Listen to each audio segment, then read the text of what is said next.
नमस्कार, मी डॉक्टर कविता राणे. माझा कट्ट्यावर आपल्या सर्वांचं स्वागत. Majha Katta presented by Quick Heal आणि Green Harvest, powered by Bank of Maharashtra, Chandukaka Saraf and Sons private limited, Chitre Udyog Samuh, Sudhir Mandke Light House, Chakote bakery and namkeen आणि सोनाई पशु आहार. महाराष्ट्रात शिवसेनेच्या इतिहासातलं सगळ्यात मोठं बंड झालं आणि पाठोपाठ सुरू झाला महाराष्ट्रामधला अभूतपूर्व सत्ता संघर्ष. 8 महिने उलटून गेलेत, पण संघर्षाची धग काहीही कमी झालेली नाहीये. शिवसेना कुणाची, ठाकरेंची की शिंदेंची, यावर सुप्रीम कोर्टात खल सुरू आहे. व्हीप कुणाचा लागू होणार, कुणावर लागू होणार, यावर अगदी फेसबुक पासून ते किचन पर्यंत सगळीकडे जोरदार चर्चा झडतायत. पण महाराष्ट्राच्या विधिमंडळामध्ये शिवसेना हा एकच पक्ष आहे आणि कोणतेही 2 गट नाहीत असं म्हणून कालपासून या सगळ्या चर्चेचा रोख आपल्याकडे वळवून घेणारे महाराष्ट्र विधिमंडळाचे अध्यक्ष राहुल नार्वेकर आजचा माझ्या कट्ट्याचे पाहुणे आहेत. वकिलीचं शिक्षण घेऊन राजकारणात आलेले, विविध राजकीय पक्षांमधून आपली राजकीय कारकीर्द घडवणारे राहुल नार्वेकर यांचा संसदीय कामकाजातील खाचखळग्यांचा तगडा अभ्यास आहे आणि म्हणूनच महाराष्ट्रातल्या इतिहासातल्या अत्यंत कठीण राजकीय पेचप्रसंगात इतक्या तरुण वयाचे राहुल नार्वेकर यांच्यावर भाजपनं विधिमंडळ अध्यक्षपदाची धुरा सोपवली.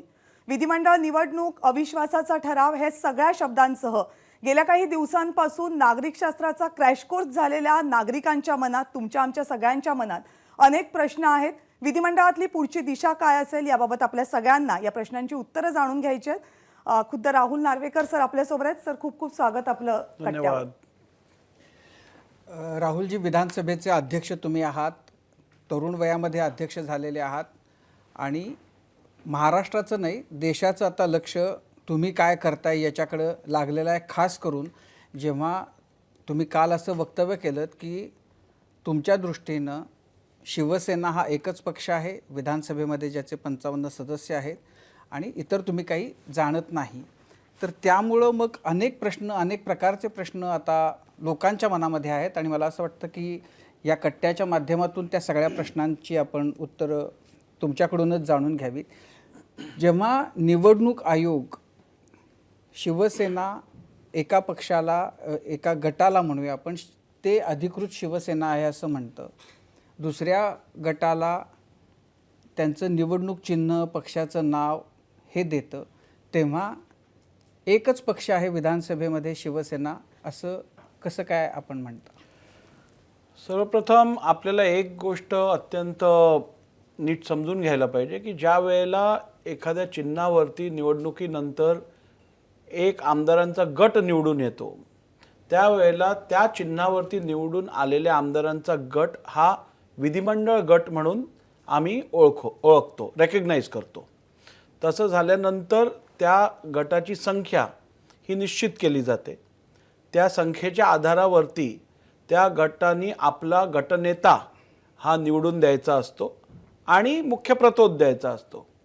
2019मध्ये जेव्हा निवडणुका झाल्या त्यावेळेला शिवसेना पक्षाचे 55 आमदार निवडून आले, ज्यांनी शिवसेना विधिमंडळ गट स्थापन केला आणि शिवसेना विधिमंडळ पक्ष किंवा विधिमंडळ गट याचे हा आज अस्तित्वात आहे. असं असताना आपण जर बघितलं तर शेड्यूल 10 मध्ये क्लिअर प्रोव्हिजन आहे की जर का एखाद्या गटात कुठच्याही प्रकारचं स्प्लिट किंवा फ्रॅक्शन झालं असेल तर त्या संदर्भातली माहिती ही अध्यक्षांच्या कार्यालयात अध्यक्षांकडे देणं अपेक्षित असतं आणि ती माहिती मिळाल्यानंतर शेड्यूल 10 मध्ये जे प्रोव्हिजन्स आहेत, मग त्याच्यात 2/3 मेजॉरिटीचा असेल प्रोव्हिजन, मर्जरची असेल प्रोव्हिजन, या हे ॲप्लिकेबल होतील त्या स्प्लिटला. पण आज क्षणी महाराष्ट्र विधिमंडळातील किंवा महाराष्ट्र विधानसभेतील हा जो शिवसेना विधिमंडळ पक्ष किंवा गट आहे त्यापैकी एकाही आमदारांनी किंवा कोणत्याही फ्रॅक्शन किंवा गटांनी आज तो महाराष्ट्र विधानसभेच्या अध्यक्षांकडे असा कोणताही प्रस्ताव रिप्रेझेंटेशन दिलेलं नाही आहे ज्यात त्यांनी वेगळा गट असण्यासंदर्भातली मागणी केलेली आहे. तर अशी मागणी जेव्हा होत नाही तेव्हा मी त्यांना वेगळा गट म्हणून समजायचा प्रश्नच उद्भवत नाही. त्यामुळे माझ्या दृष्टीने शिवसेना विधिमंडळ गट हा एकच आहे. जर का कोणाला तो वेगळा म्हणून स्थापन करायचा असेल किंवा तशी ओळख हवी असेल तर त्यांनी त्या संदर्भातलं रेप्रेझेंटेशन आमच्याकडे देणं अपेक्षित आहे. आणि आपण जर एकूण संपूर्ण परिस्थितीचा विचार केला तर सुप्रीम कोर्टच्या अनेक जजमेंट्स आहेत. त्याचप्रमाणे आपण जर कायदा नीट बघितलात तर या कायद्यात स्पष्ट प्रोव्हिजन आहे की लेजिस्लेचर पार्टी आणि पॉलिटिकल पार्टी ह्याच्यात डिस्टिंक्शन आहे. त्यामुळे पॉलिटिकल पार्टी आणि डिस्टिंक्शन लेजिस्लेचर पार्टीचा फंक्शनिंगही तसं बघायला गेलं तर विधिमंडळातलं फंक्शनिंग वेगळं आहे. आणि असं असताना पॉलिटिकल पार्टीचं काय निर्णय बाहेर होतात सभागृहाच्या बाहेर विधिमंडळाच्या बाहेर हे इलेक्शन कमिशन ठरवतं.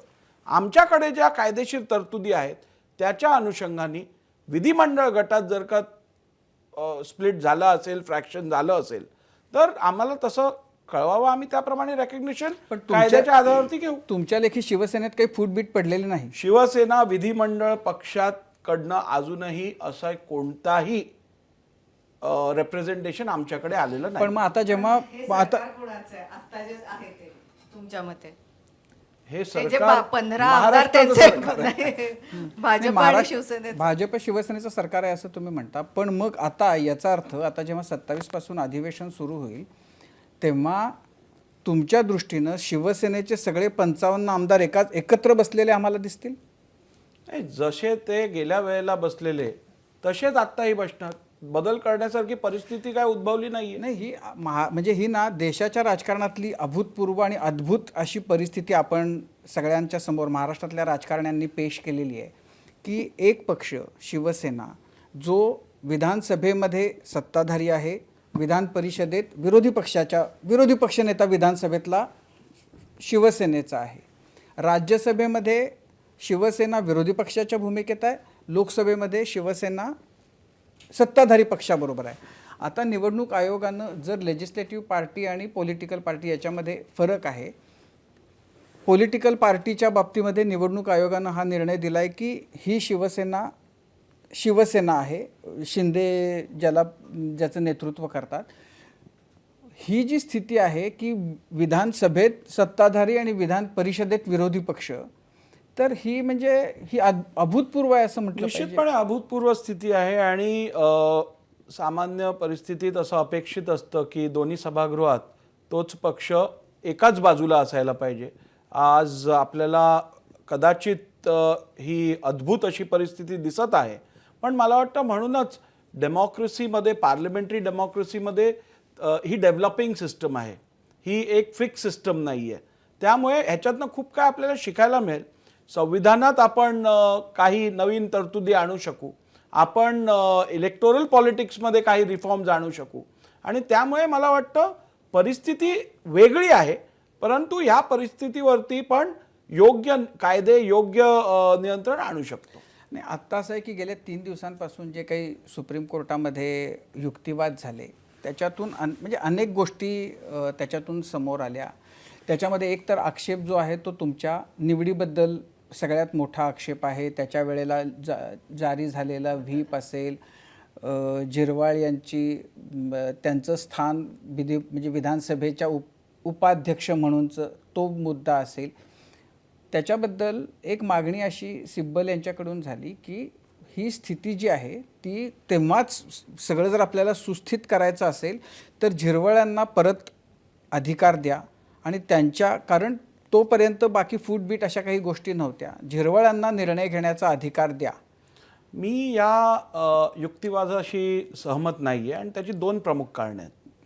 सर्वप्रथम सन्मान्य नरहरी झिरवळजी हे महाराष्ट्र विधानसभेचे उपाध्यक्ष आहेत आणि ज्या वेळेला ते प्रिसाइडिंग ऑफिसर म्हणून विधानसभेत कामकाज करत होते त्यावेळेला अध्यक्षांचं स्थान हे रिक्त होतं.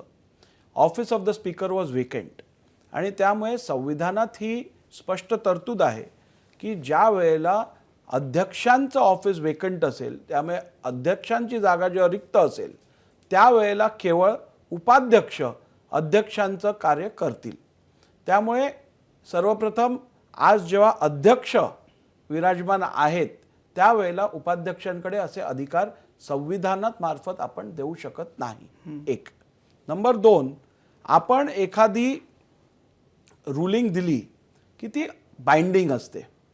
आज आपण कुठचाही कायदा किंवा कुठचाही नियम हा रेट्रोस्पेक्टिव्हली लावू शकत नाही, हा प्रॉस्पेक्टिव्ह असतो. आणि त्यामुळे उपाध्यक्ष असताना त्यांच्याकडे काही नोटिसेस दिल्या गेल्या किंवा पिटिशन्स फाईल केल्या गेल्या म्हणून त्यांनीच त्या पिटिशन चालवावं असं कायदेशीर तरतूद नाही आहे आणि ते संयुक्तही होणार नाही. आज जर मी तुम्हाला दुसरं उदाहरण दिलं की एका काळी समजा एखादी व्यक्ती अध्यक्ष म्हणून काम करत असेल आणि त्यांच्याकडे आपण पिटिशन फाईल केल्या असतील आणि ती व्यक्ती समजा कालांतराने काही कारणास्तव त्या पदावरनं हटून दुसरी व्यक्ती आली, तर आपण असं म्हणू शकतो का नाही ना त्या सगळ्या प्रोसिडिंग्ज आपण त्याच व्यक्तीकडनं ऐकून घ्याव्यात. त्यामुळे ते संयुक्त नाही आहे, कायद्याशी संयुक्त नाही आहे. त्यामुळे अशी मागणी करणंच मला नवल वाटतं. वारंवार 3 दिवस ही जी सुनावणी झाली त्यात वारंवार सरन्यायाधीशांकडनं किंवा बेंचकडनं एक टिप्पणी केली जाते की जे अपात्रतेचा जो निर्णय आहे तो खरं तर अध्यक्षांकडे जायला हवा. अशी परिस्थिती आली, समजा सुप्रीम कोर्टाचा निकाल लागला आणि अपात्रतेचा निर्णय तुमच्याकडे आला अध्यक्ष म्हणून, तर काय निकष लावले जातील, काय विचार केला जाईल? कारण सगळ्या महाराष्ट्राला सगळ्यात मोठा इंटरेस्ट जर तो काही असेल तर तो आहे की 16 आमदारांच्या अपात्रतेबद्दल जो निर्णय आहे, जो सगळ्यात मोठा निर्णय असणार आहे, त्यावर कशा पद्धतीने होईल? हे बघा, मी हे सातत्याने सांगत आलो आहे, मला वारंवार विचारलं, म्हणजे गेले 6 महिने विचारण्यात आलं की नेमकी आता डिस्क्वालिफिकेशन बद्दलचा निर्णय सुप्रीम कोर्ट घेणार का. तर मी ठामपणे प्रत्येक वेळेला सांगितलं, एक कायद्याचा विद्यार्थी म्हणून किंवा कायद्याचं ह्या डिफेक्शनबद्दलची मला जी माहिती आहे की आपल्या संविधानाने एक्झिक्युटिव्ह म्हणजेच कार्यकारी मंडळ, लेजिस्लेचर म्हणजेच विधिमंडळ आणि ज्युडिशरी म्हणजे कायदे मंडळ, हे 3 अंग निर्माण केलेले आहेत. या 3 अंगांना विभिन्न असे कार्यक्षेत्र दिलेलं आहे. कोणीही एकमेकांवर सुप्रिटेंडन्स पॉवर नाही आहे आणि त्यामुळे प्रत्येकजण आपल्या मर्यादेत राहून काम करत असतं. आज संविधानाने जेव्हा अपात्रतेबद्दलचा निर्णय घेण्याचे सर्व अधिकार आणि जबाबदारी विधानसभा अध्यक्षांवर दिली असताना मला समजत नाही कुठचंही कोर्ट किंवा दुसरी अथॉरिटी कसं काय याच्यात हस्तक्षेप करेल. कोर्टकडे सुपरवायझरी ज्युरिस्डिक्शन आहे, म्हणजेच जर का आम्ही घेतलेले निर्णय जर नियमबाह्य असतील, घटनाबाह्य असतील, चुकीचे असतील, तर निश्चितपणे तो निर्णय ती पिटिशन निकालीत काढल्यानंतर, निर्णय दिल्यानंतर अग्रीव्ड व्यक्ती ही कोर्टात जाऊन दखल मागू शकते.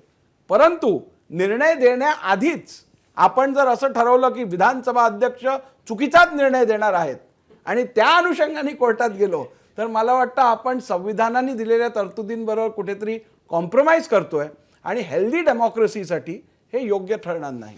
2 मुद्दे होते. एक तर जेव्हा डिस्क्वालिफिकेशनचा मुद्दा आला त्यावेळेला त्या उपाध्यक्ष जे होते त्यांच्या विरोधामध्ये अविश्वासाचा ठराव पाठवलेला होता, नोटीस दिलेली होती.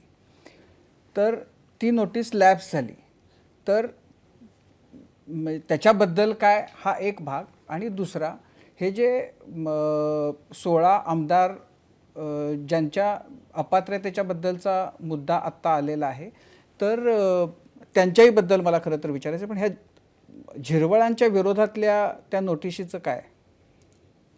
विधानसभा नियमानुसार एखाद्या ठरावाची नोटीस जेव्हा येते तेव्हा आपण त्याला 7 दिवस किंवा जो मुदत दिला असतो नियमांमध्ये तेवढी मुदत देतो आणि त्यानंतर आपण तो ठराव सभागृहासमोर मांडतो आणि त्या सभागृहाला जेव्हा 29 आमदार अनुमोदन देतात त्यावेळेला त्या ठरावावरती चर्चा किंवा मतदान आपण घेतो. जर का एखादा ठराव नोटीस दिल्यानंतर त्या अधिवेशनात तो आपल्याला घेता आला नाही, तर मग तो लॅप्स होतो आणि परत त्याची नोटीस आपल्याला पुढच्या अधिवेशनात द्यायला लागते. तर त्यामुळे मला वाटतं सुरुवातीला जी नोटीस दिलेली ती बहुतेक लॅप्स झाली असावी. मी अजून काय तपासून बघितलेलं नाही आहे की परत त्याची नोटीस आली आहे नाही आली आहे, पण that is for academic purposes. पण ज्या 16 आमदारांना डिस्क्वालिफिकेशनच्या नोटिसा दिल्या होत्या त्यांनी मुदत वाढवून घेण्यासाठी सुप्रीम कोर्टामध्ये अर्ज केला होता, पण त्यांच्यापैकी एकानंही नंतर उत्तरही त्या नोटिशीला दिलं नाही. नाही, असं नाही आहे. बघा, नोटीस जेव्हा आपण इश्यू करतो किंवा आपल्याकडे जेव्हा पिटिशन फाईल होते त्यावेळेला नियमानुसार आपल्याला त्यांना 7 दिवसाची नोटीस द्यायला लागते. 7 दिवसाची ते नोटीस 2 दिवस दिले. इथे पिटिशन फाईल झाली आणि 2 दिवसात त्यांना त्यांचा से फाईल करायला सांगितलं अथवा पर्सनल हिअरिंगसाठी यायला सांगितलेलं. जेव्हा संविधानिक तरतूद आहे, नियमांमध्ये तरतूद आहे की किमान 7 दिवसाची आपण वेळ द्यायची असते आणि this is in accordance with principles of natural justice. तर 7 दिवस किमान वेळ दिला जातो. पुरावे गोळा करायचे असतात, आपलं रिटन सबमिशन द्यायचं असतं. त्यामुळे एवढा वेळ संयुक्तिक आहे, एक्सपेक्टेड आहे. तसं न करता जेव्हा 2 दिवसाची नोटीस दिली गेलेली त्यावेळेला काही आमदारांनी मला वाटतं सुप्रीम कोर्टात आणि इतर कोर्टात याचिका दाखल केलेल्या. परंतु आज डिफेक्शन सारख्या पिटिशनमध्ये प्रोव्हिजन फार स्पष्ट आहे की सर्व सिव्हिल प्रोसिजर कोडच्या प्रोव्हिजन्स ॲप्लिकेबल होणार. आता सिव्हिल प्रोसिजर कोडच्या जेव्हा सगळ्या प्रोव्हिजन्स ॲप्लिकेबल होतात मग त्या पिटिशनचं व्हेरिफिकेशन व्यवस्थित व्हायला पाहिजे. त्यानंतर पुरावे जे येतात, एव्हिडन्स जो येतो त्याचं एक्झामिनेशन व्हायला पाहिजे, क्रॉस एक्झामिनेशन व्हायला पाहिजे, त्याचं संपूर्ण प्रोसिजर फॉलो करायला पाहिजे आणि हिअरिंग देऊन रिपीटेड हिअरिंग्स मागितले तर त्या देऊन त्यानंतर निकाली त्या पिटिशन्स काढायच्या असतात. आणि असं असताना हा निर्णय घेताना ह्या सगळ्या तरतुदींचा उत्तम आणि योग्य ॲप्लिकेबिलिटी करून मगच हा निर्णय घेणं संयुक्तिक राहील. कारण तसं केलं नाही तर कुठेतरी हा निर्णय आर्बिट्री मॅनरमध्ये घेतलेला आहे असं सिद्ध होईल आणि ते मला निश्चितपणे करायचं माझी इच्छा नाही आहे. कारण प्रत्येक घेतलेला निर्णय हा रिझन्ड असायला पाहिजे, हा सबस्टँटिव्ह असायला पाहिजे आणि म्हणूनच कुठचीही घाई न करता योग्यरित्या आपण हा याबद्दल निर्णय घेऊ. पण म्हणजे थोडक्यात आता दोन्ही बाजूंनी 16 जणांना नोटिसा डिस्क्वालिफिकेशनच्या दिलेल्या आहेत. तर तुमच्या बोलण्यातनं की ते काही आलं आणि डिस्क्वालिफाय केलं असं होणार नाही, ते कदाचित निवडणुकीपर्यंत चालत राहील पुढच्या. नाही बघा, हे केस टू केस डिपेंड होतं. अच्छा. प्रत्येक पिटिशनमध्ये काय नेमका दावा केला गेला आहे, कशा प्रकारचं डिफेक्शन आहे आणि मग त्या अनुषंगाने किती एव्हिडन्स लीड करायची गरज आहे, त्यासाठी किती काळ लागणार आहे.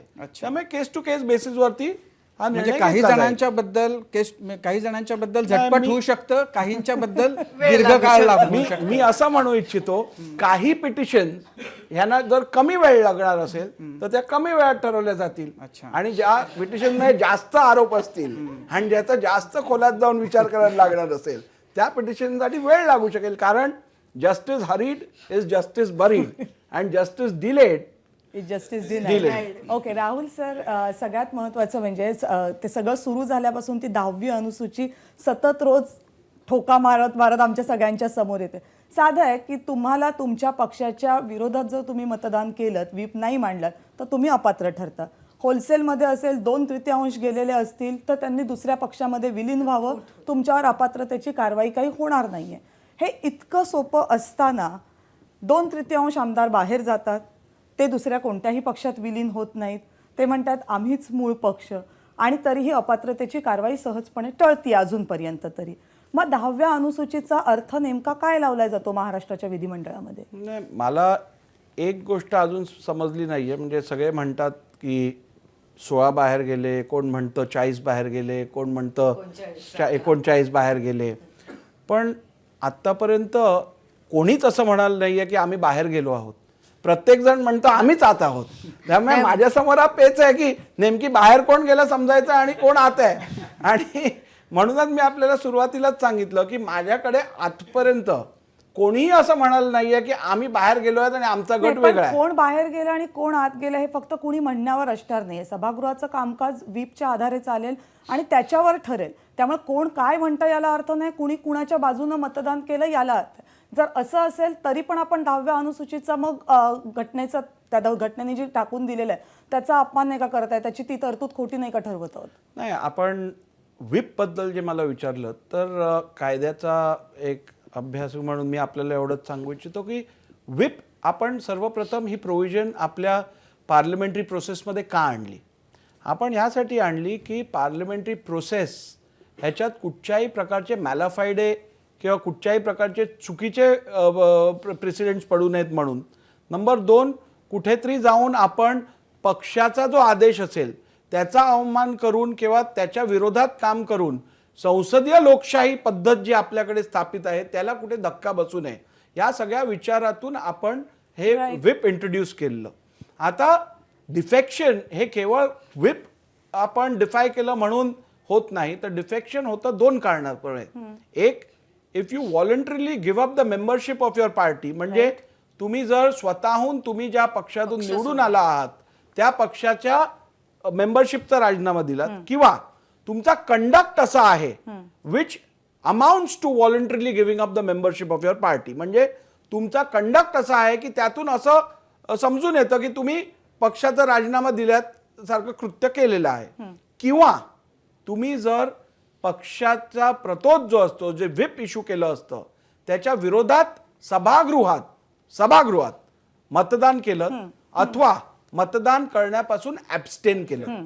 तर ह्या परिस्थितीत आता पिटिशनमध्ये काय लिहिलं आहे, काय नेमका चॅलेंज आहे, चॅलेंज व्हिप डिफाय केल्याचा आहे का की चॅलेंज अँटी पार्टी ॲक्टिव्हिटीजचा आहे का, ह्या सगळ्याचा अभ्यास करायला लागेल आणि त्यानंतर आपल्या निर्णयावर यायला लागेल. नाही, मग असं आहे की अध्यक्ष निवडणं आणि सरकार स्थापन करणं हे या तर दोन महत्त्वाच्या गोष्टी आहेत आणि याच्यासाठी तर व्हीप लागू होतो. मग तसा व्हीप लागू केलेला असताना सुद्धा जर कोणत्याही XYZ आमदारांनी आपल्या पक्षाचा व्हीप मोडून जर मतदान केलं असेल, अपात्र ठरतील की पात्र राहतील? नाही, तेच आपल्याला पिटिशन मधनं ठरवायला लागेल. हे ठरवण्यासाठी नाही, मी आपल्याला कुठल्याच आमदारांची नाही, मी फक्त एवढंच विचारते की एखाद्या आमदारानं पक्षाचा व्हीप डावलून अध्यक्षपदाच्या निवडणुकीत किंवा सरकार स्थापनेच्या निवडणुकीमध्ये व्हीप डावलला, मतदान केलं, त्या पक्षाने आक्षेप घेतला की यानं व्हीप डावललेला आहे, अपात्र ठरवावं.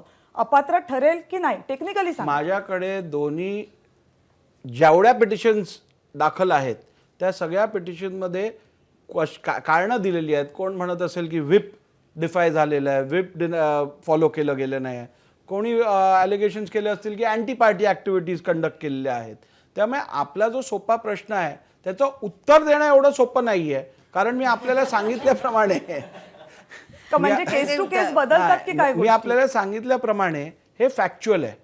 एका बाजूला ॲप्लिकेबल लॉ आहे आणि एका बाजूला फॅक्ट्स ऑन रेकॉर्ड आहे. आपल्याला निर्णय घेताना या दोन्ही गोष्टींचा विचार करायला लागेल.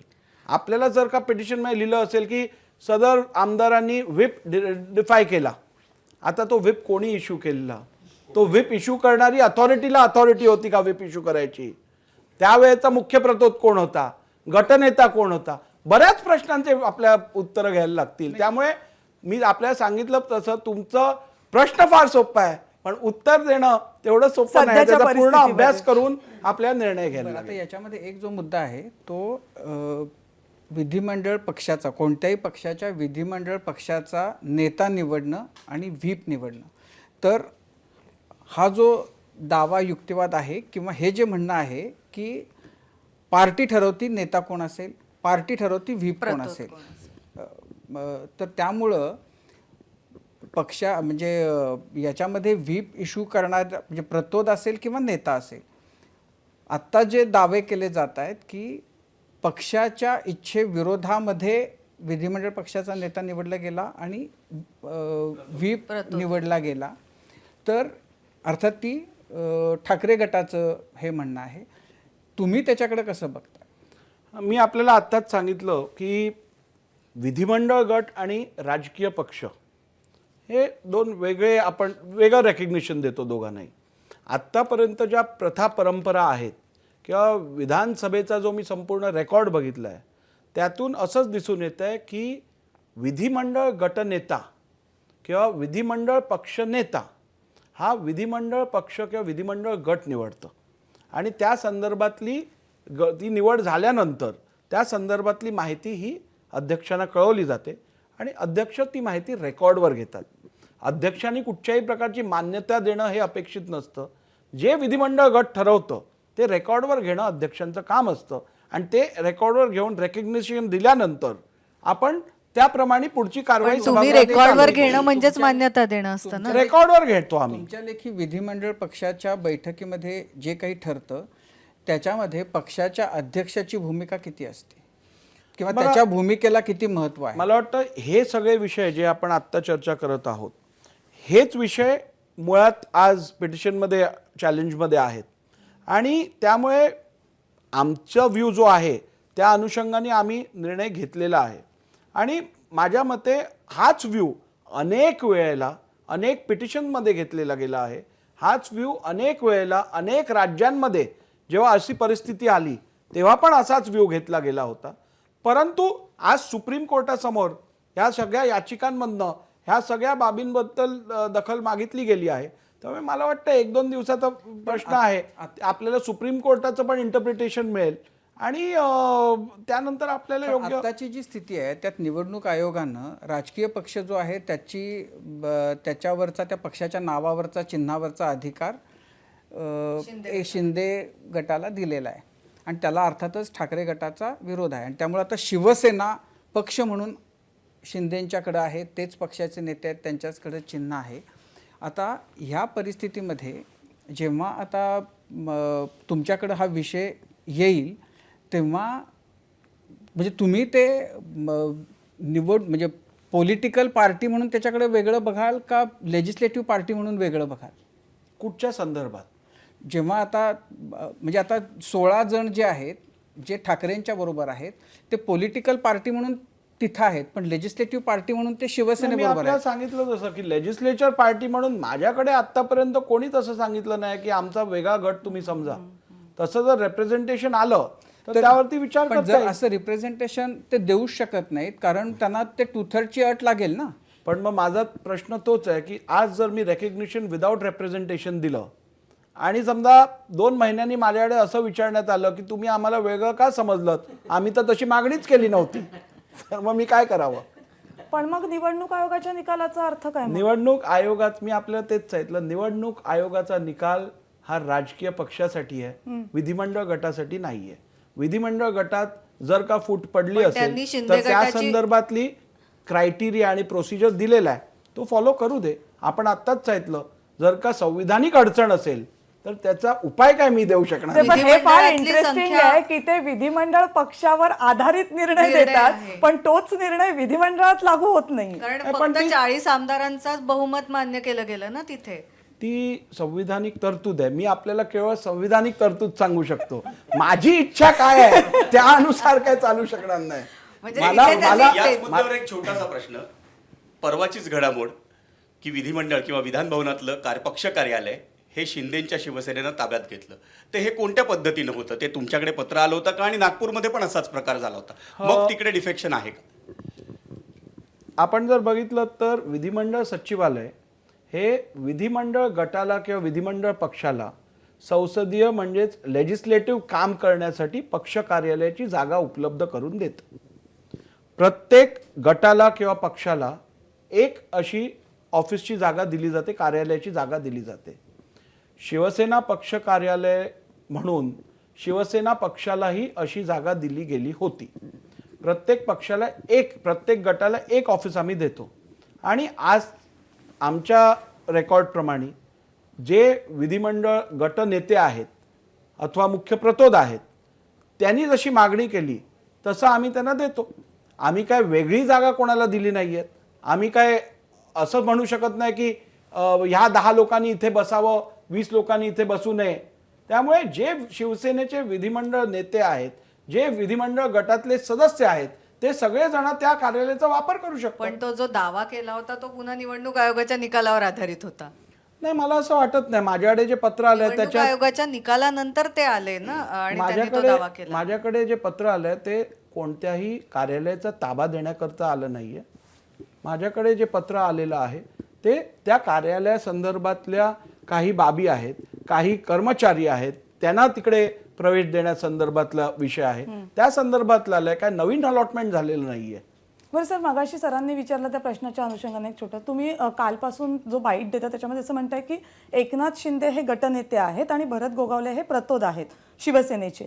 तर हे कधी ठरले, म्हणजे तुम्ही कारभार हाती घेतल्यापासूनच ही परिस्थिती आहे की गेल्या 2 दिवसातली?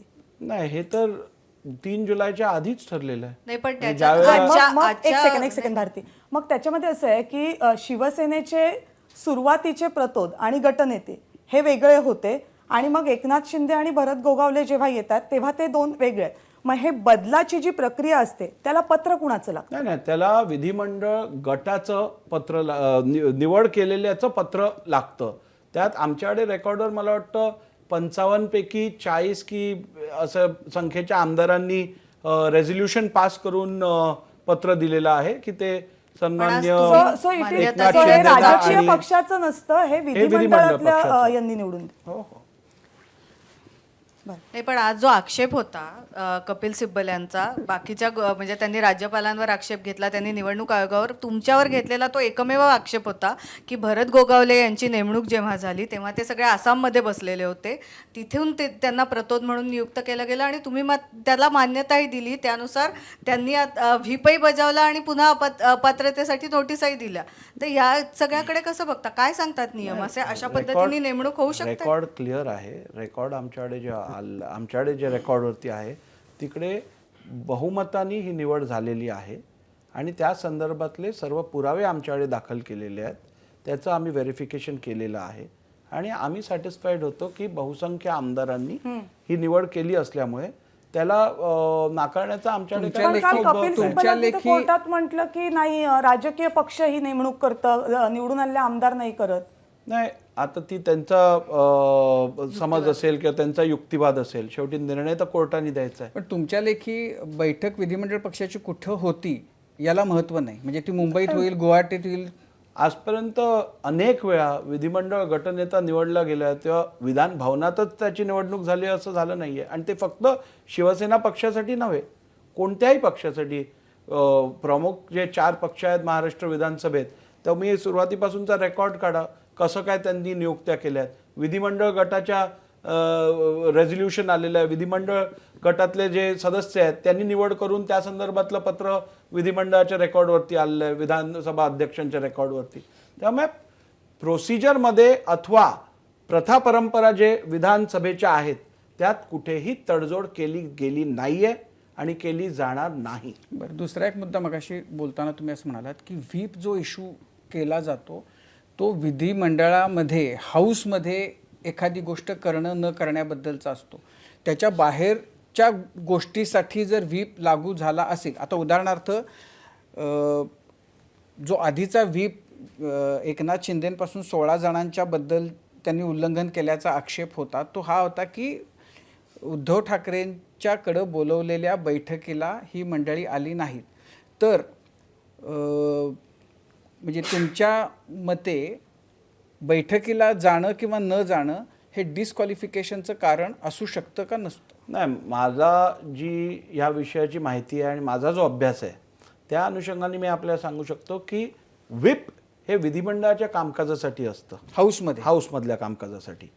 आणि हाऊसच्या बाहेर व्हिप आपण नॉर्मली इश्यू करत नाही आणि तो केला तरी ॲप्लिकेबल होत नाही डिफेक्शनच्या नाही. पण कायद्यासाठी. मागं माझ्या मते बिहारमध्ये की म्हणजे सभेमध्ये गेल्याच्या कारणावरून सुद्धा सदस्य डिस्क्वालिफाय मी आपल्याला मगाशी सांगितलं तसं डिस्क्वालिफिकेशन शेड्यूल 10 मध्ये 2 कारणास्तव होऊ शकतं. एक, चॅलेंज ऑफ व्हिप आणि conduct of the member where it implies that he has voluntarily given up the membership of the political party from which he was elected.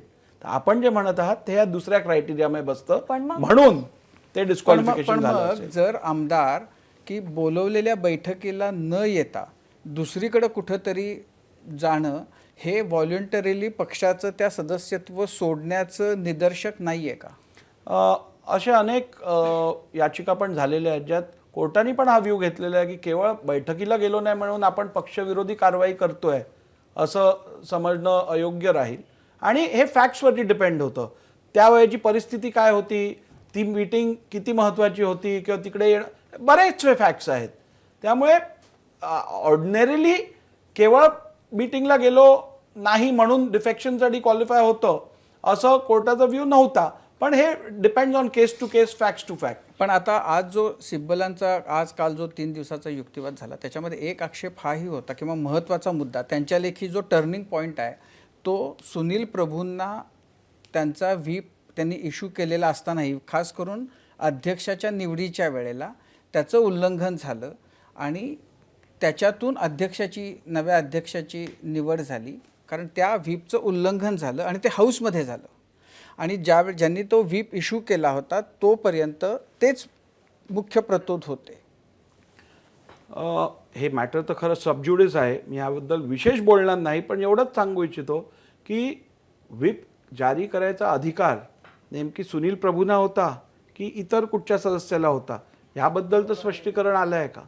पण मग म्हणजे व्हीप जारी म्हणजे प्रतोदाची निवड ही सुद्धा तुमच्या लेखी पक्षाकडून न होता विधिमंडळ पक्षानंच केली पाहिजे किंवा तेच करतं असं बहुमतानं निवड करतं ज्या असं तुमचं म्हणणं आहे? पक्ष गटनेता जो असतो तो आणि विधिमंडळ पक्ष ठरवतात मुख्य प्रतोद कोण असतील.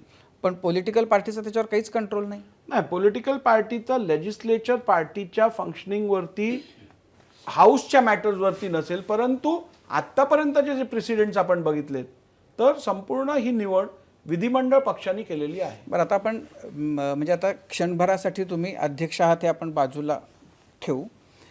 तुमच्या लेखी उद्धव ठाकरेंचा राजीनामा ह्या सगळ्यामध्ये महत्त्वाचा होता का नाना पटोलेंचा? माझ्या मते राजीनामा न देता सगळ्यांनी योग्यरित्या काम करणे हे अपेक्षित आहे.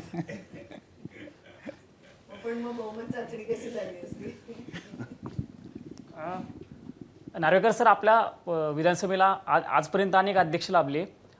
असं तुम्ही काम करत असताना म्हणजे कुठल्याही क्षेत्रात असेल तर आपण काम करत असताना आपल्या दृष्टीने कोणतरी मोठं असतं किंवा आपल्याला त्यांची परंपरा पुढे चालवायची आहे, कुठं त्याला तडा नाही जाऊ द्यायचा. तुम्हाला तुमच्या दृष्टीने आत्तापर्यंतच्या महाराष्ट्राच्या विधानसभेतले कोणते बेस्ट अध्यक्ष होते असं तुम्हाला वाटतं? आणि दुसरी गोष्ट, नॉर्मली कुठलाही पक्ष असो, महाराष्ट्राचं राजकारणात कुठल्याही माणसाकडनं आपण सल्ला घेतला जातो, म्हणजे घेत असतो. म्हणजे जयंत पाटीलांनी मधल्या काळात एकदा सांगितलं होतं की देवेंद्र फडणवीसांना अर्थसंकल्प समजून घ्यायचा होता, त्यांनी मला विचारलं होतं, मी त्यांना समजून सांगितलं होता.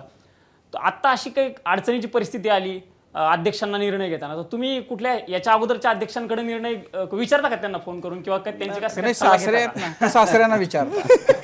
हा सासऱ्यांना नाही, याच्यात कसं आहे की सुदैवाने महाराष्ट्राची विधानसभा ही देशातली सर्वात प्रीमियम लेजिस्लेटिव्ह बॉडी म्हणून ओळखली जाते. त्यामुळे इकडे असणाऱ्या सदस्यांच्या बुद्धिमत्तेचा किंवा कमिटमेंटचा दर्जा हा अत्यंत चांगल्या लेवलचा आहे.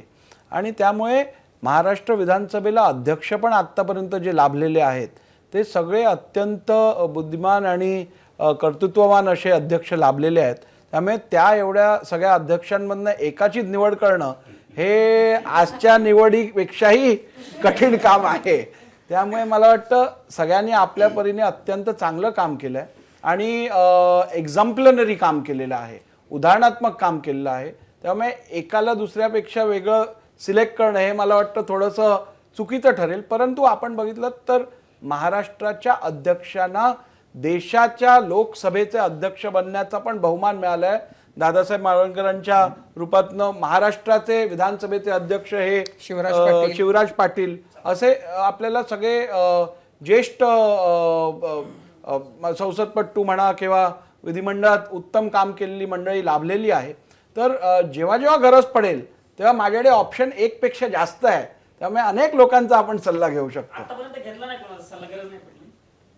मला आता 6 महिने झाले, तशी गरज लागल्यावर आपण निश्चित घेऊ.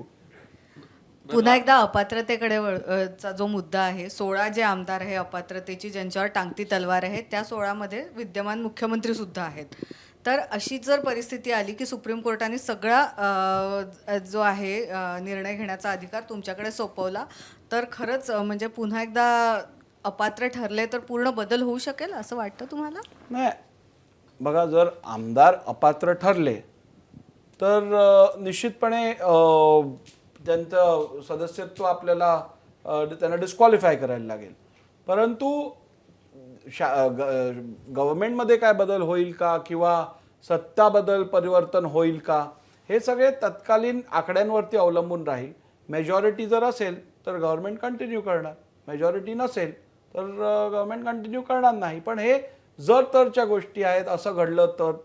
परंतु पहिली तर आपल्याला बघू दे की पिटिशन्स किती टिकतात, किती योग्य आहेत, यावरती निर्णय होऊ दे. राज्यपालांनी आपल्या अधिकारांचा दुरुपयोग केला, घटनेची पायमल्ली केली असे युक्तिवाद आज झालेले आहेत. तुमचं काय आकलन आहे याच्यामध्ये? तुम्ही फार चांगला प्रश्न विचारलात आणि मला हे सातत्याने मनातलं एक जे होतं ते बोलायचंच होतं की बघा, राज्यपाल असतील, विधानसभा अध्यक्ष असतील, सुप्रीम कोर्ट ऑफ इंडिया असेल किंवा इलेक्शन कमिशन ऑफ इंडिया असेल, या सगळ्या संस्था ज्या आहेत, ऑफिसेस राज्यपालांचे किंवा स्पीकरचे, या सगळ्या संस्था ज्या आहेत संविधानाने निर्माण केलेल्या संस्था आहेत. आणि त्यामुळे एखाद्या संविधानिक संस्थेबद्दल आपण वक्तव्य करतो तेव्हा ते थोडंसं गांभीर्यपूर्वक करणं अपेक्षित आहे. कारण ज्या व्यक्तीचा लोकशाहीवरती विश्वास आहे त्याचा संविधानावरती पण विश्वास असणं अपेक्षित आहे.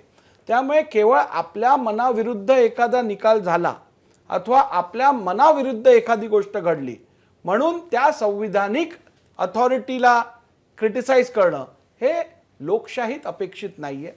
आपल्याला जर आपल्या मनासारखं घडलं नसेल, जर का जे घडलं आहे ते चुकीचं वाटत असेल तर त्यासाठी संविधानिक उपाय उपलब्ध आहेत. आपण ज्युडिशरीकडे जाऊन, कायदे मंडळाकडे जाऊन दाद मागू शकतात. आता हायकोर्टात तुम्हाला जर तुमच्या मनाविरुद्ध घडलं तर सुप्रीम कोर्टात जाऊ शकतात.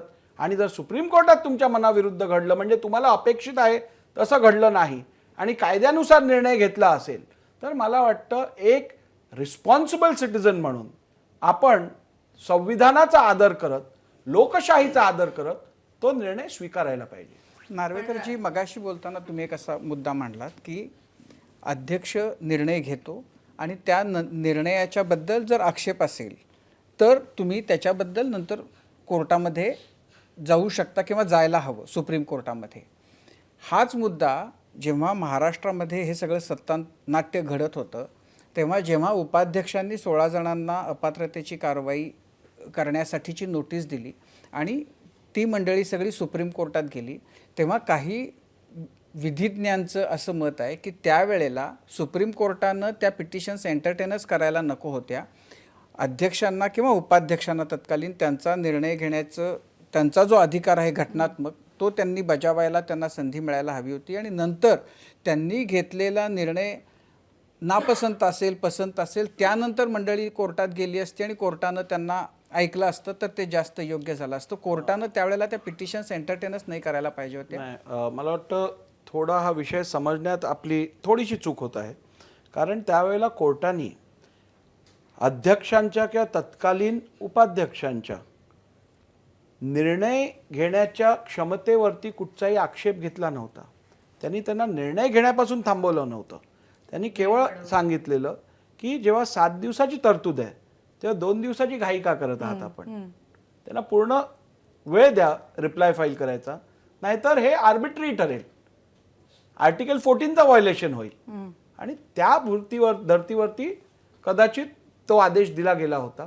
परंतु त्यावेळेला पण आणि आता पण कोर्टाने अध्यक्षांच्या अधिकारांवरती कोणताही हस्तक्षेप केलेला नाही. पण याच्या बाबतीत 2 उदाहरणं आहेत. एक रवी नाईकांचं गोव्यातलं प्रकरण आणि दुसरं येडियुरप्पांच्या बद्दलचं कर्नाटकातलं. त्या दोन्ही ठिकाणी 7 दिवसाची किंवा कुठं 14 दिवसांची नोटीस देणं म्हणजे अभिप्रेत असताना 2 दिवसाची नोटीस दिली आणि त्याच्याबद्दल म्हणजे त्याच्याबद्दल आक्षेप घेतला गेला नाही. नॅचरल जस्टिस तुम्हाला म्हणणं तुमचं मांडायचा अधिकार मिळतो की नाही एवढ्यापुरतं आहे. त्यामुळे मुदत किती याला महत्त्व न देता संधी मिळाली की नाही तुम्हाला उत्तर देण्याची याला महत्त्व दिलं गेलं तर तोच निकष इथंही लागू होऊ शकला असता. नाही, मला वाटत नाही. परिस्थिती प्रत्येक राज्याची जी असते आणि तत्कालीन मॅटर जेव्हा ही कोर्टात होतं त्यावेळेला परिस्थिती काय होती, त्याच्यात बॅलन्स ऑफ कन्व्हिनियन्स कुठच्या बाजूनी आहे, इनजस्टिस निर्णय दिला गेला नाही तर इनजस्टिस कुठच्या बाजूनी होईल, या सगळ्या गोष्टींचा कोर्ट विचार करतो. त्यामुळे जेव्हा इंटरिम ऑर्डर कोर्ट देतं म्हणजे कुठचाही अंतिम निर्णय देण्याआधी परिस्थिती आकलून त्यातून अन्याय जास्त कोणाबरोबर होऊ शकतो या सगळ्याचा विचार करून कोर्ट इंटरिम ऑर्डर देत असतं. त्यामुळे मला वाटतं त्या वेळेची परिस्थिती बघून कोर्टाने योग्य निर्णय त्यावेळेलाही घेतला असेल, आत्ताही घेतला असेल. परंतु कोर्टाने, सर्वोच्च न्यायालयाने घेतलेला निर्णय आपण मला वाटतं सर्वांनी एक सुज्ञ नागरिक म्हणून स्वीकारायला हवा. कारण शेवटी जर का आपण प्रत्येक ज्युडिशियल फोरमचा निर्णय धुडकावून लावला तर देर विल बी केऑस आणि डेमोक्रेसी टिकूच शकणार नाही. सर एक विचारू का? मगाचा जो मुद्दा तुम्ही म्हणालात की प्रतोद आणि गटनेत्यांचा, तुम्ही म्हणालात की निवडून आलेल्यांनी तो निवडायचा असतो. असं जर झालं तर मग विधिमंडळ पक्ष हा राजकीय पक्षाच्या वर सुप्रीम होईल आणि मग मी एकदा आमदार म्हणून सभागृहात निवडून गेलो की राजकीय पक्षाच्या सगळ्या क्लचेसपासून मोकळा झालो, कारण मग माझ्यावर काहीही बंधन राहणार नाही. मग हे संसदीय लोकशाहीला घातक नाहीये? तुम्ही मांडलेला मुद्दा पण एकदम रास्त आहे, पण दुसरा उदाहरण मी तुम्हाला देतो. आमदार निवडून येतात ते बहुसंख्य त्या पक्षावरती जे लोक विश्वास ठेवतात त्यांच्या आयडिओलॉजीवरती, अशी लोक त्यांना मतदान करून आमदार म्हणून पाठवतात. मग समजा एखाद्या पक्षाध्यक्षाचं धोरण हे इतर मेजॉरिटीच्या धोरणाच्या विरुद्ध असेल आणि संपूर्ण अधिकार जर केवळ त्यांनाच दिले तर कुठेतरी ती पण चूक ठरणार नाही का? पण असं करणारे जर पक्षाध्यक्ष असेल त्यामुळे- तर मग त्यांना पक्ष स्वतःचा नको आहे असं आपण अर्थ काढू. No sound mind will do it. मी यावरती भाष्य करू इच्छित नाही, परंतु मी आपल्याला एवढंच सांगू इच्छितो की आपण हेच नेमके इंटरप्रिटेशनचे मुद्दे आहेत जे मला वाटतं आज त्याच्यावरती निकाल अपेक्षित आहे. आणि पण आत्तापर्यंतचं आपण प्रेसिडेंट बघितले, आत्तापर्यंतचे आपण प्रथा परंपरा बघितल्या विधिमंडळातल्या, तर असं दिसून येतं आहे की विधिमंडळ गटाचा नेता हा विधिमंडळ गट निवडतो. म्हणजे विधिमंडळ पक्ष हा राजकीय पक्षावर वरचढ आहे. वरचढा आपण म्हणू शकणार नाही, पण विधिमंडळ गटाला विधिमंडळात आतले कामकाजाचे अधिकार दिले गेले आहेत. राजकीय पक्षाची आयडिओलॉजी ठरवू शकतात. राजकीय पक्ष नेमकं सभागृहाच्या बाहेर जे राजकारण करायचं असतं त्या विषयाचे निश्चितपणे सगळे निर्णय घेऊ शकतात. आणि सभागृहाच्या आत एक आपली आयडिओलॉजिकल लाईन काय असावी ह्या संदर्भातलं आदेश किंवा या माहिती देऊ शकतात. पण शेवटी सभागृहाच्या आतलं कामकाज हे त्या विधिमंडळ गटाला करायचं असतं. त्यामुळे त्यांना जर ती मुभा दिली नाही तर ते कामकाज कसं करणार? पण बरोबर याच्याच विरुद्धचा मुद्दा राज्यपालांबाबतचा होता. तुम्ही अध्यक्ष म्हणून जर विधिमंडळ पक्षाचा विचार करत असाल तर राजकीय पक्ष म्हणून राज्यपालांनी विचार का केला नाही हा आक्षेप होता आजचा. त्यांनी विधिमंडळाचाच बहुमताचा विचार केला बहुमत चाचणीचा निर्णय देताना. नाही, पण बहुमत हे विधिमंडळातच सिद्ध नाही करायचं जेव्हा असतं. त्यांना असं होतं की पक्षाध्यक्ष राजकीय पक्षाध्यक्ष म्हणून कोणी येत आहे का आपल्यासमोर या बाबींचा नाही. विचारच झाला नाही असा आजचा युक्तिवाद होता. त्याचं कारण असं आहे की the test of majority can only be established on the floor of the house. म्हणजेच आपण 55 पैकी 55 आमदारांना जरी राजभवनात घेऊन तिकडे ओळख परेड केली असती तरीही government has to prove its confidence and majority on the floor of the house. त्यामुळे तसं संविधानाच्या तरतुदीनुसार घडू शकत नाही. सभागृहात व्हीपचं उल्लंघन केल्यावर पात्र अपात्रतेचे अधिकार विधानसभा अध्यक्षांना आहेत. त्याचबरोबर सरांनी मगाशी प्रश्न विचारला होता बाबा बैठकीला हजर नव्हते शिंदे गटांचे आमदार म्हणून त्यांच्यावर कारवाई होत नाही, पण पक्षविरोधी कारवाई केली म्हणून कारवाई होते अपात्रतेची आणि पात्रतेची. तर ही कारवाई कोण करतं? आणि शिंदे तिकडे गेले, बैठकीला उपस्थित नव्हते हे जरी मान्य केलं तर तिकडे जाऊनही ते पक्षविरोधीच कारवाई करत होते, कारण त्यांच्यासोबत विरोधी पक्षातले नेते किंवा आमदार होते. तर याला काय समजा? या गोष्टी ज्या आहेत ना त्या पिटिशनमध्ये त्याचा उल्लेख केला गेला असणार. आणि ज्या मॅटर्स सबज्युडिस आहेत ज्याच्यावरती निर्णय घेणं आहे त्याबद्दल मी इकडे भाष्य करणं उचित समजत नाही. पण मी आज इकडे आलो आहे केवळ तुम्हाला एक वकील म्हणून आणि विधानसभेचा अध्यक्ष असल्यामुळे त्या गोष्टींचं ज्ञान असल्यामुळे तुम्हाला ब्रॉड लिगल कॉन्सेप्ट हा तुम्हाला आणि दर्शकांना समजवण्याकरता किंवा तेवढा मांडण्यापुरता आलो आहे. पण माझा हेतू अजिबात असा नाही आहे की कुठच्याही पद्धतीने जे सबज्युडिस मॅटर आहे त्याच्याबद्दल मी भाष्य करू आज इच्छित नाही.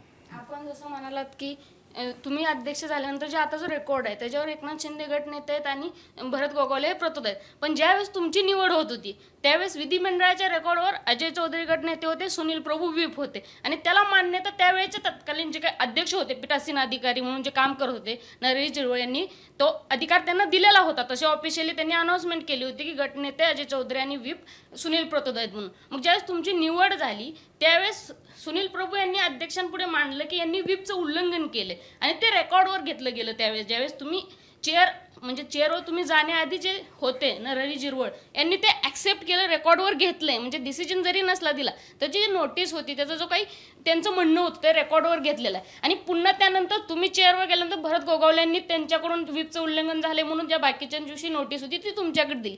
ज्यावेळेस तुम्हाला अधिकार दिला जाईल की तुम्ही अध्यक्ष म्हणून निर्णय घ्या, तर सर्वात आधी पहिल्यांदा कोणत्या नोटिसीबद्दल तुम्ही निर्णय घ्याल, की सुनील प्रभूंनी दिलेली की भरत गोगावलेंनी? कारण की तुम्ही एक कायद्याचा अभ्यासक आहात, त्या दृष्टीने कसं सांगाल? या प्रश्नाचं उत्तर हे या पिटिशनच्या निकालातनं दिसून येईल. नाही पण हा जो मुद्दा आहे की उपाध्यक्षांच्या पुढं एक मुद्दा आला, त्यांनी ते रेकॉर्डवर घेतलं, तर आणि त्याच्यानंतर म्हणजे तेही रेकॉर्डवर आहे आणि तुम्हीही घेतलेलं रेकॉर्डवर आहे, तर म्हणजे ते अध्यक्षाचा निर्णय हा उपाध्यक्षावर भारी ठरतो? नाही, मी आपल्याला सांगितलं जसं की उपाध्यक्ष केवळ त्यावेळेला अध्यक्षांचं कामकाज सांभाळतात जेव्हा अध्यक्ष कार्यरत नसतात किंवा त्यांचं ऑफिस हे वेकंट असतं. त्यामुळे ज्या वेळेला झिरवळसाहेब पीठासीन अधिकारी म्हणून काम करत होते त्यावेळेला अध्यक्षांचं कार्यालय रिक्त होतं आणि म्हणून त्यांच्याकडे त्या सगळ्या जबाबदाऱ्या होत्या. पण ज्या वेळेला अध्यक्ष कार्यरत असतात, जेव्हा ते ऑफिसमध्ये असतात, त्यावेळेला त्यांचं कार्य केवळ तेच करू शकतात. तर आता रेकॉर्डवर जे आलेलं आहे ते तसंच रेकॉर्डवर राहील का? अध्यक्षांना हा अधिकार आहे की ते रेकॉर्डवरनं काढूनही टाकणं? नाही, अध्यक्षांना परिस्थिती त्यावेळेला त्यांच्यासमोर जे आहे त्याच्या अनुसार निर्णय घ्यायला लागतील. त्यामुळे रेकॉर्डवर केवळ काय येतं हे त्यावेळेच्या परिस्थितीनुसार नाही, म्हणजे जे रेकॉर्डवर आहे ते रेकॉर्डवरच राहील. अध्यक्ष म्हणजे पीठासीन अधिकाऱ्याच्या ऐवजी आता अध्यक्ष म्हणून तुम्ही आल्यानंतर जे त्यावेळेचं रेकॉर्डवर जे आलेलं आहे ते रेकॉर्डवर राहीलच का? अध्यक्षांना हा अधिकार आहे की ते रेकॉर्डवरनं? नाही, रेकॉर्डचा अर्थ माहिती ज्याची आपण दखल घेणं. त्यावेळेच्या तत्कालीन जे पीठासीन अधिकारी होती त्यांच्यासमोर जी माहिती होती त्याची त्यांनी दखल घेऊन त्याचा रेकॉर्ड क्रिएट केलेला आहे. माझ्यासमोर जी माहिती येईल ते मी रेकॉर्डवर घेईन. बरं, जेव्हा तुम्ही अध्यक्ष झाल्यानंतर पुढच्याच मिनिटाला तुमच्यावरचा विश्वासदर्शक ठराव हाऊसमध्ये संमत झाला, अशी कुठं भीती होती की ज्या आमदारांचं डिस्क्वालिफिकेशनच्या नोटीस आहेत ते तुमच्या विरोधात अविश्वासाचा ठराव आणतील आणि मग त्यानंतर जसं झिरवळांच्या बाबतीमध्ये त्यांना तो अधिकार उरला नाही तसं आपल्याही बाबतीत होईल? नाही, मी आपल्याला थोडी आठवण करून देतो. माझी निवड मला वाटतं 12 वाजता झाली. 12 वाजता माझी विधानसभा अध्यक्ष म्हणून निवड घोषित केली गेली आणि 12:02 माझ्यावरती अविश्वासाचा ठराव मांडला गेला. त्यामुळे अविश्वास 2 मिनिटात एखादा अध्यक्ष सभागृहाचा विश्वास गमावतो अशी पहिल्यांदा परिस्थिती निर्माण झाली असेल. आणि त्यानंतर दुसऱ्या दिवशी सदनाने माझ्याविषयी विश्वासदर्शक ठराव आणला आणि त्या विश्वासदर्शक ठरावाला कोणी विरोध केलेला मला दिसला नाही. त्यामुळे आता वर्षभर तरी तुम्हाला कोणत्याही आमदाराचं डिस्क्वालिफिकेशन करायचं असेल तर त्यापासून तुम्हाला आता प्रोटेक्शन आहे. मला कोणत्याही आमदाराला डिस्क्वालिफाय करावं असं वाटणार नाही, माझी आवड नाही आहे. पण कायद्यात तशी तरतूद असेल आणि तशी परिस्थिती जर पिटिशनमधनं उद्भवली तर आपण त्यावेळेला निर्णय घेऊ. पण मला वाटतं महाराष्ट्रातल्या 288 आमदारांनी जनतेची सेवा पूर्ण 5 वर्ष करावी आणि जनतेला न्याय द्यावा आणि स्वतःला अपात्र करून घेण्यासारखं कृत्य करू नये. आता तरुण वयामध्ये इतका म्हणजे अभूतपूर्व असा राजकीय पेच आत्ता महाराष्ट्रासमोर आणि एकूण विधिमंडळासमोर, राजकारणासमोर, सगळ्या पक्षांच्या समोर आत्ता आपल्याला दिसतोय. ह्याच्याकडे कसं बघताय तुम्ही? मजा वाटते की अरे काय मस्त संधी मिळाली आपल्याला ह्या सगळ्या अशा? नाही, मला वाटतं कोणालाच शेवटी बघा, लोकप्रतिनिधी जे असतात, आमदार म्हणून आपण निवडून येतो तेव्हा आपापल्या मतदारसंघातील 3.5 ते 5 लाख लोकांचं प्रतिनिधित्व आपण करत असतो. बऱ्याच लोकांच्या इच्छा, अपेक्षा, आकांक्षा ह्या आपल्यावरती अवलंबून असतात आणि त्यामुळे मला वाटतं सभागृहाचा जास्तीत जास्त वेळ हा जनहित कामात आपण घालवायला पाहिजे. आणि असे प्रसंग निश्चितपणे हे संसदीय लोकशाहीत उद्भवत राहणार, परंतु ती कुठच्याच अध्यक्षासाठी अत्यंत आनंदाची किंवा मजेची बाब होऊ शकत नाही आणि ते पण आमच्या कार्यातला एक भाग आहे असं समजून ते काम करत असताना आमचं जे अंतिम ध्येय आहे की महाराष्ट्रातल्या कानाकोपऱ्यातल्या प्रत्येक अंतिम तळातल्या व्यक्तीला न्याय मिळवून देणं ह्याकरता आम्ही कार्यरत राहू. आज आपल्या माध्यमातून महाराष्ट्राला एवढंच सांगू तुमच्या लेखी या सगळ्यामध्ये सगळ्यात क्लिष्ट मुद्दा कुठला आहे? ह्या सगळ्या सध्याचं प्रकरण सुरू आहे त्यातला. नाही, मला वाटत नाही याच्यात कुठचाच क्लिष्ट मुद्दा आहे. हे असं आपण अनेक राज्यांमध्ये होताना बघितलेलं आहे. आरोप प्रत्यारोप किंवा दावे आणि क्लेम आणि काउंटर क्लेम हे होत असतात आणि मला वाटतं ह्यातूनच एक प्रबळ डेमोक्रेसी डेव्हलप होते. असे प्रसंग आले, त्याच्यावरती निर्णय झाले की पुढच्या काळात ह्यावरती एक कायदा तयार झाला असणार.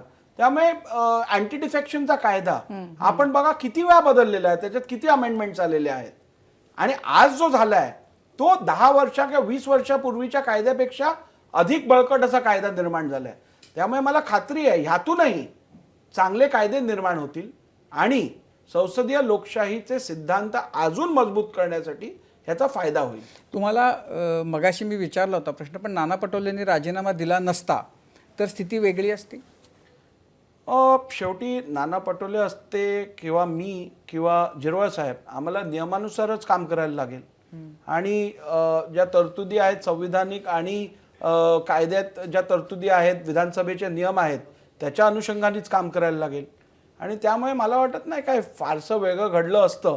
परंतु जर कायद्याच्या चौकटीत बाहेर जाऊन जर एखाद्याने काम करायचं ठरवलं असतं तर कदाचित परिस्थिती वेगळी असते. आणि उद्धव ठाकरेंच्या राजीनाम्याबद्दल तुमचं काय मत आहे? उद्धव ठाकरेंनी राजीनामा न देता हाऊसमध्ये ते जर म्हणजे ते बहुमत सिद्ध करण्यासाठी गेले असते आणि शिवसेनेच्या आमदारांनी त्या व्हीपचं उल्लंघन केलं असं जर दिसलं असतं तरी चित्र वेगळं झालं असतं? नाही, एखादं सरकार मला वाटतं जेव्हा लोक निवडून देतात तेव्हा ते सरकार 5 वर्ष चालवण्याकरता निवडून देतात.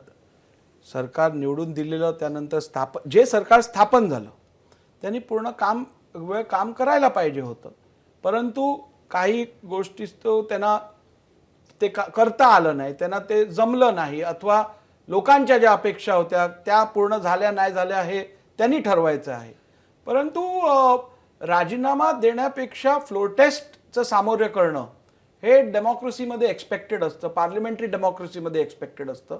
त्यामुळे माझ्या मते आपण राजीनामा जेव्हा देतो त्याला जनता कोणतंही कारण देऊ शकतं. आपण जर फ्लोर टेस्ट घेऊन बाहेर आलात तर आपण सांगू शकता की ठीक आहे, माझ्याकडे विधानसभेचं किंवा विधिमंडळाचं समर्थन नाही आहे म्हणून मी बाजूला झालो आहे.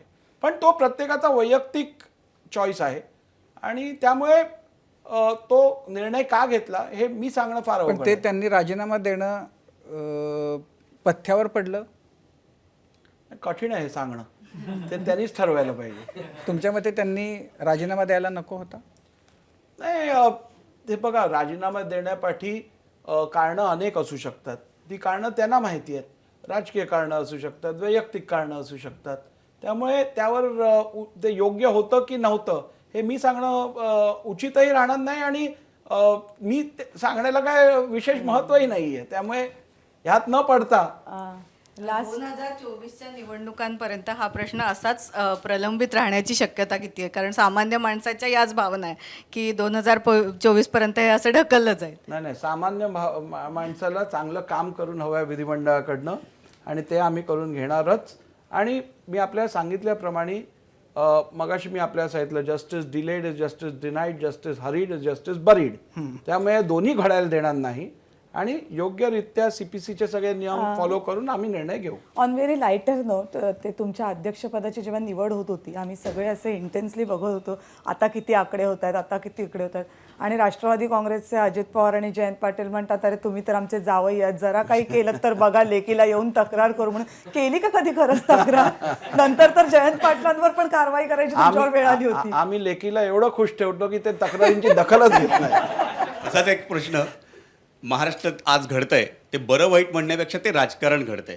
पुन्हा एकावर तरी राजकीय संकट आलंय आणि तो कधी काळी तुमचा विद्यार्थी राजकीय तुमच्या तालमीत कायद्याचं शिक्षण त्यानं घेतलं. तर आदित्य ठाकरे असं कसं काम करतो असं तुम्हाला वाटतं? नाही, आदित्य ठाकरे हे एक तरुण आमदार आहेत आणि लोकप्रतिनिधी आहेत. लोकप्रतिनिधी म्हणून सगळ्यांचंच काम चांगलं आहे आणि महाराष्ट्र, मी आपल्याला सांगितलं, महाराष्ट्राची राजकीय संस्कृती फार वेगळी आहे. आणि अत्यंत उंच दर्जा आहे. आणि आपले राजकीय मतभेद जरी असले तरी राजकीय मतभेदाच्या पलीकडे जाऊन वैयक्तिक एकमेकांबद्दल मान सन्मान राखणं, चांगले मैत्रीपूर्व संबंध ठेवणं हे आपल्या संस्कृतीत आज नाही अनेक वर्षांपासून आहे आणि तेच आजही घडतंय. राहुल नार्वेकर सरजी, तुम्ही वेळात वेळ काढून एबीपी माझाच्या स्टुडिओमध्ये आलात आणि अशा वेळी ज्या वेळेला महाराष्ट्रातल्या प्रेक्षकांच्या मनात, आमच्या सगळ्यांच्या मनात असंख्य प्रश्न आहेत विधिमंडळाच्या कामकाजाबद्दल, तरतुदींबद्दल, तुम्ही या सगळ्या कामकाजाबद्दल आणि असलेल्या तरतुदींबद्दल आम्हाला स्पष्टपणे माहिती दिलीत, विषय समजवून घेण्यात मदत केलीत या सगळ्या राजकीय कोलाहलामध्ये. त्याबद्दल तुमचे खरंच खूप खूप आभार. धन्यवाद. आणि माझा कट्टामध्ये आता वेळ झाली आहे इथेच थांबण्याची. पाहत रहा एबीपी माझा.